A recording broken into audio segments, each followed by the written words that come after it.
In today's video, here is a nice problem. It's coming from German mathematical Olympiad. So here is the following setup. We have x, y, z, and k as non-negative integers, which is includes 0. Satisfy this following equation. We have this consecutive squares of the integers equals the power of 8, which is 8 to the k. Okay. So the main goal, we are going to solve this equation in this set. Be careful when you solve this problem. So there is a lot of tricks here. Okay. By the way, don't forget to hit the subscribe button and support the channel. Like, comment, and subscribe. So without loss of generality, assume x is inferior to y and y is inferior to z. Okay. So always try to go on this order. The first case number 1, if k equals 0. Okay. So this one is going to be number 1. So I get x squared here plus y squared plus z squared, which equals number 1. So what does this mean? That means both of the integers must be 0, the other one must be number 1, which is 0, x and y, because they are smaller numbers. Okay. This one is telling us x equals y equals 0 implies z equals number 1, since we are dealing with non-negative integers. Okay. So the first solution, I get x equals 0, 0, z equals 1, k equals 0. This is the first solution. Let's move on to the second case. Case number 2, if k equals number 1. So I get here x squared plus y squared plus z squared equals 8. So how can I write these three consecutive integers on this form? It's more simple. This one, the only way we'll write this one is 0 plus 2 squared plus 2 squared, like this. Okay. So x will be 0. Okay. Y. So x will be 0. So x will be 0 equals 2. Z is 2. K is 1. But be careful, we have a symmetry here. Okay. So also I get 0 and 2 with k equals 1. Also the other one I get and 1, like this. 3 copies, okay, of the solution. So we have ended with this case. Let's move on to the next case. Now let's move on to the next case when we have k equals 2. So I get here x squared plus y squared plus z squared, which equals 8 squared, which is 64. So what's the possibility can write 64 on the form of 3 consecutive integers? They have only one option, which is 0 plus only one option, 0 plus 0 plus 8 squared. Okay. So which means I get x equals 0, y equals 0, and z equals 8. Y equals 0, z equals 8, with k equals 2. But remember here, we are going to take 3 copies of this one. 3 copies. Because of symmetry reason. Okay. So now let's take another case when we have k equals 3. So we get x squared here plus y squared plus z squared, which equals 8 cubed. Cubed equals 512. This 512, it can be written as 16 squared plus 16 squared. Okay. Plus 0. I get x equals 0, y equals 16, z equals 16. Also, we are going to take 3 copies because of the symmetry. Up to this point, it looks like we have only the solution, but we are going to check other solutions as well. We are going to use the general case. For k is super equal to 4, so we get x squared here plus y squared plus z squared, which equals 8 to the k. What about if x equals y equals z? X equals y equals z. So I get 3 times x squared, which equals 8 to the k. This one, but this one, the problem, since we have this equality, which means 8, which means 3 can divide 8, which is impossible. But 3 not divides 8, it's impossible. It's clearly it's a contradiction. So we cannot have this case. So let's move on to another case. If x equals y strictly inferior than z. So I get twice x squared because I'm replacing y with x squared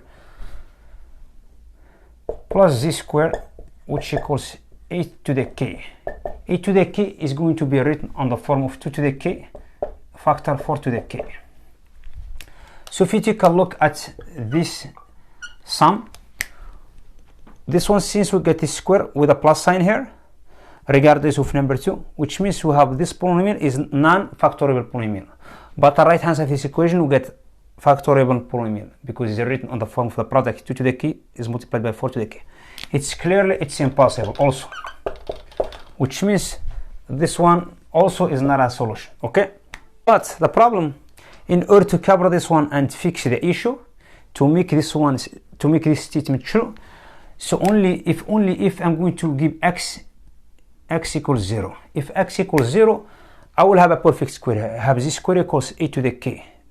It's going to be a perfect square. Okay, so x equals 0, x equals y equals 0 because I'm replacing x with y with 0 here. X equals 0 here implies z squared equals 8 to the k.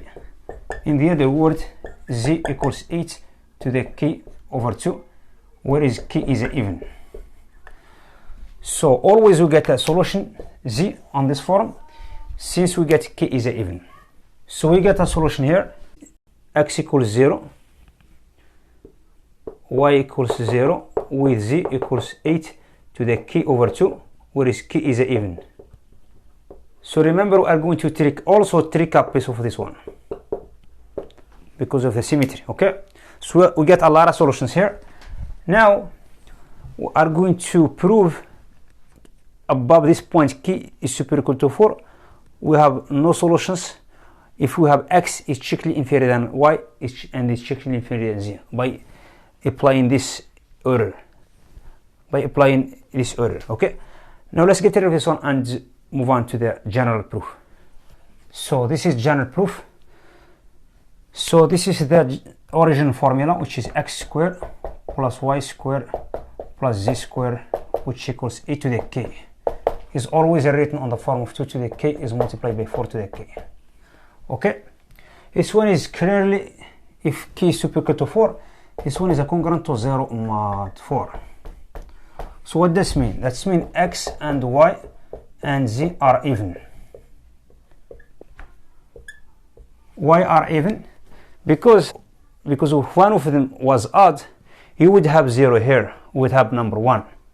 So it's follows similarly for the second one. If both of them are odd, I get number 2 here as a reminder. If 3 of them are odd, I get number 3. So since we don't have that, so which means all of them are even. If they are even, I'm going to change this variable to x1, y1, z1. So let's set x1 equals 2 times x2 because they are even. So I get 3 substitutions here. I get y1 equals 2 times y2. For the third substitution, I get z1 equals 2 times z3. Okay, taking these values of these integers and insert them into the original equation to see what's given us. So, and simply, when you square all of this, you get number 4 as a multiplier. Let's take this number 4 out of these things. So we get x2 here square. We get y2 square plus z2 square is multiplied by 4 to the k minus number 1 is multiplied by 2 to the k. So we are simply going to cancel out this number 4 from both sides. I will be left with this one. So this is the original substitution. So we are going to, if you take, since we have x1 equals twice x2, which means x2 is strictly inferior than x1, and also y2 is strictly inferior than y1, and consequently z2 is strictly inferior than z1. Okay, so what is gonna happen if you take this one all the way down? Okay, so always we get this one is a congruent to 0 mod 4.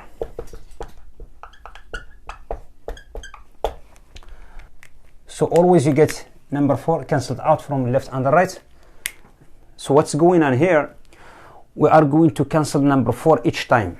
Okay, so always these terms are even. So always we are going to write the new substitution on this form. If we move on to the next term, we will have another x2 is will be written in terms of x3, which is x3 strictly inferior than x2. So all of them are going to be written on this form because number 4 is going to show all the time here. Okay, so what's gonna happen if I'm going to take this one all the way down to the last term? Okay, so taking this one all the way down to the xn minus 4 square plus yn minus 4 square plus zn minus 4 square, which equals 8 to the 4th. We are going to stop here because we are keeping k is super equal to 4. So for this reason, so doing the same kind of things that we have previously, so we get xn minus 4 equals twice xn minus 3. Okay, always this term is smaller than this term. This argument follows similarly for y and z. So I get yn minus 4 equals twice yn minus 3. For zn minus 4 equals twice zn minus 3. Okay, so since this one equals twice this one, which means xn minus 3 is always smaller than xn minus 4. Same thing for other sequences. So we get yn minus 3 is strictly inferior than yn minus 4. Similarly for zn minus 3 is strictly inferior than zn minus 4. Okay, we have a nice substitution here. So going over this setup here, it seems we are going to build a nice decent sequence here. So this one is telling us xn minus 3 is strictly inferior than xn minus 4.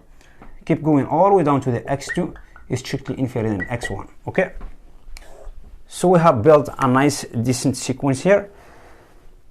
I have started with xn minus 3 as a big value because the exponent here will be stopped here because the exponent stopped at number 4. If I had a 0 in exponent, I would have xn plus. So what's the purpose doing this one? Where is the contradiction here? So the contradiction is shows here because this value is a bigger value for this sequence, and this one it keep going all the way down smaller and smaller and it becomes smaller all the way down smaller until you get the smallest value, which is x1. But the equation it shows the different thing, shows the opposite thing.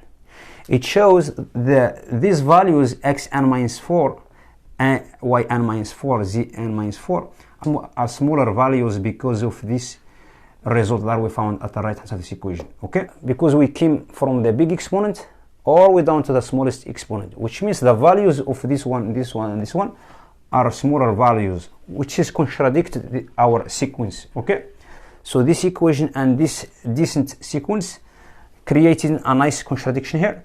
Similarly for other sequences for y and z, because they are going in the same way. Okay, so this is the contradiction number 1.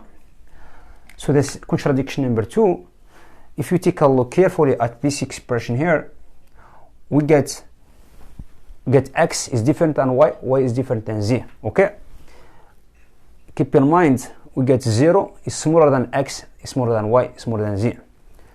Keep in mind all of them are bigger than 0. Okay, so if we try to make this 8 to the 4 on the form of the 3 consecutive squares, we cannot do it. Okay, which means it will have only this one is valid only for 1.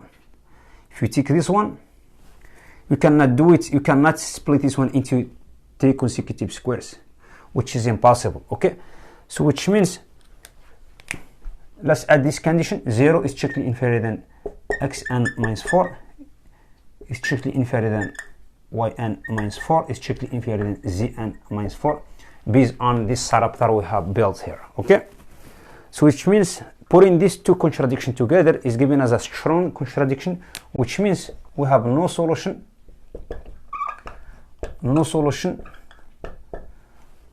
for all 0 is strictly inferior than x strictly inferior than y strictly inferior than z, with k super equal to 4. Okay, So I have ended this video. By the way, don't forget to hit the subscribe button, support the channel, and thank you for watching. I will see you next video. Bye.